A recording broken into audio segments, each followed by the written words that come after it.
What's going on, guys? Sinister here, back with another video, and we are taking a look at Morrigan, the new goddess in Smite. This is part of the PTS. I already did patch notes on 3.25 before, kind of covering her abilities and stuff. We're going to take an actual look at her in-game while the PTS is up right now. And we'll take a look at her abilities first, what they do. She's a very high skill god. In fact, her difficulty says very hard. You know, there's easy, average, hard. She now is very hard. I don't remember any other god or goddess being very hard before. But she has a very cool passive, which is her third hit on her basic does an extra like effect where it'll take 9% of the target's max HP.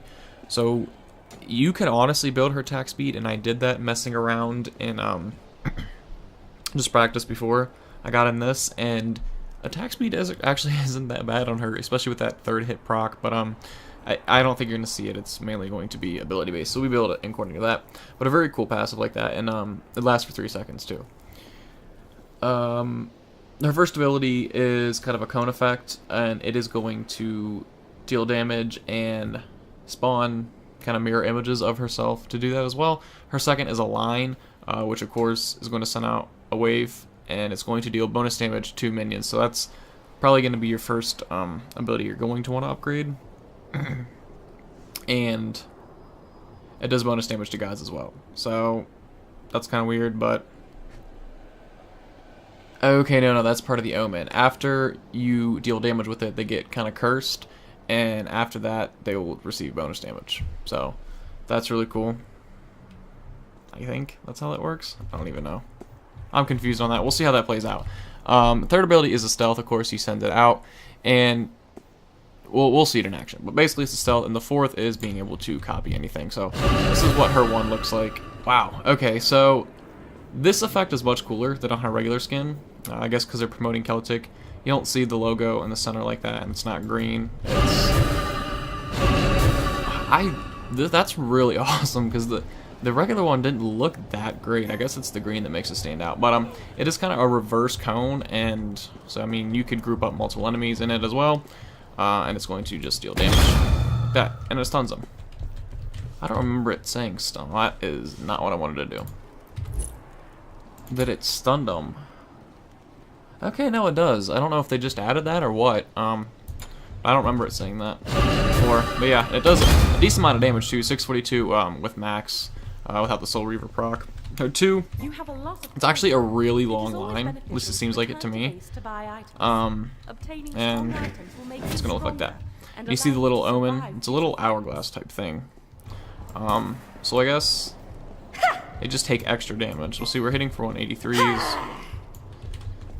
Yeah, I don't know. Have much longer. But her second doesn't do a lot of damage, but it does a decent amount. Plus, it's going to do extra. You will meet your demise. Oh, that's what it is. If they're still marked and you get your omen up again, it deals extra damage to them. I think. I'm not quite sure. Was that it? Yeah. Okay, that's what it was. If you get another omen on them, it's going to deal additional damage. And her 3, it looks like this. You can send it out wherever you want. You can go through walls like over there. And so now my copy is going to run over there. It only lasts a certain amount of time. Well, she'll probably die before she even gets there. Yeah. But it will attract enemy bots and stuff. Or not enemy bots.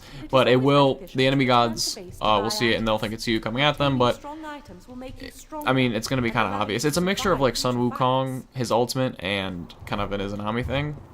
But it's a good distraction, and you can use it defensively as well. If you are being chased, you can kind of turn a corner, throw it out, kind of get away. It's going to be interesting to see how effective this is, how obvious it looks like. You know, because like with Wukong's, it's coming right at you, and it's kind of obvious. But at the same time, you see Wukong ults.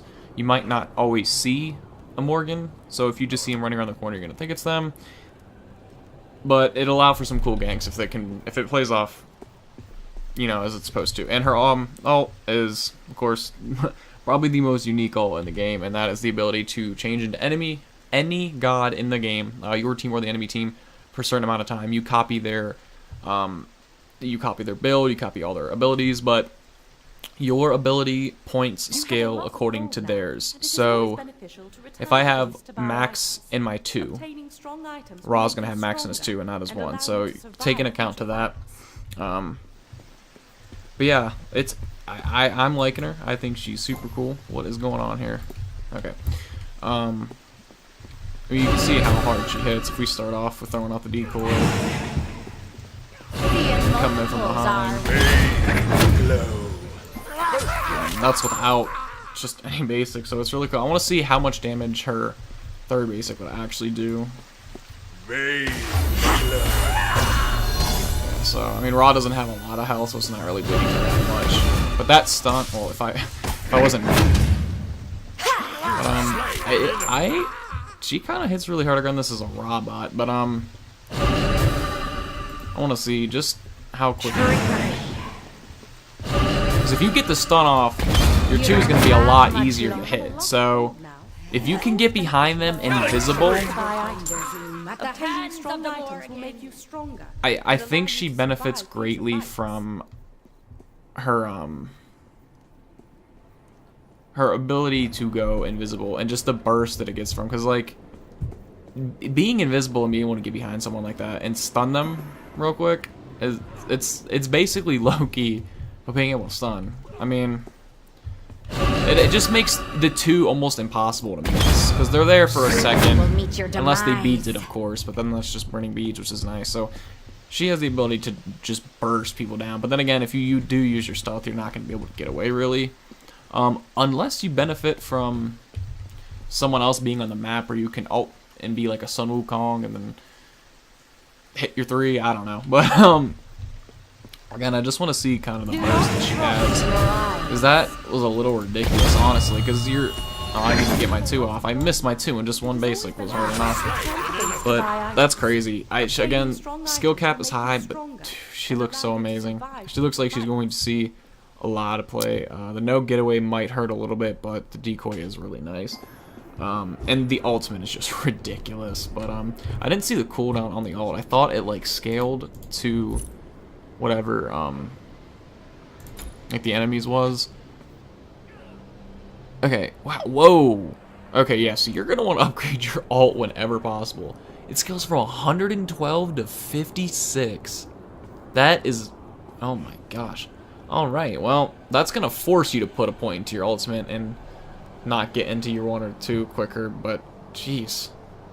Okay, your movement speed also increases while you're invisible. That's really nice, so that helps that case a lot. Wow, yeah, that's the first look at Morrigan, guys. I think she's awesome. I think the skin is awesome too. That effect, I don't know, I like it. You know what, I haven't even showed you me turning into Raw, now that I think about it. But yeah, that's what the animation looks like, and you're really Raw. You get all of his passes, all of his abilities, but of course the power isn't good because the enemy bot's Raw power isn't good. And after the timer, that's what it's gonna look like. We're just gonna die. I mean, that's just... I don't know. I did get Blink just to try out, like, kind of going invisible, and then having the Blink to get away, since, you know, you don't really have any getaway, is pretty nice, too, so I think that'll work on her as well. And if she can go invisible and then Blink, because that'll also be a good combo to do, trying to get away. Go invisible real quick, and then you can just, like, blink. Defeating the largest of the So blinking does break your will cause it stealth, to drop too. a speed Okay, buff. keep that in mind. The speed buff increases movement speed by 20%. But yeah, first look at and Morrigan, attack guys. If speed you by enjoyed the video... 10% for 2 minutes. Alright, we're gonna wait for this girl buff to is stop best for talking. assassins and hunters. I forgot to turn this off in the PTS game, but if you enjoyed it, guys, be sure to subscribe. Social media links are in the description, including Twitch, which you should definitely follow me on. I have been taking a break from Smite in general a lot for like 2 weeks, but usually I stream on there, and I play a lot of Smite on my Twitch, so you should totally follow me and watch me in that. That's just the point. Until next time, guys, thank you for the support, and I'll see you again soon.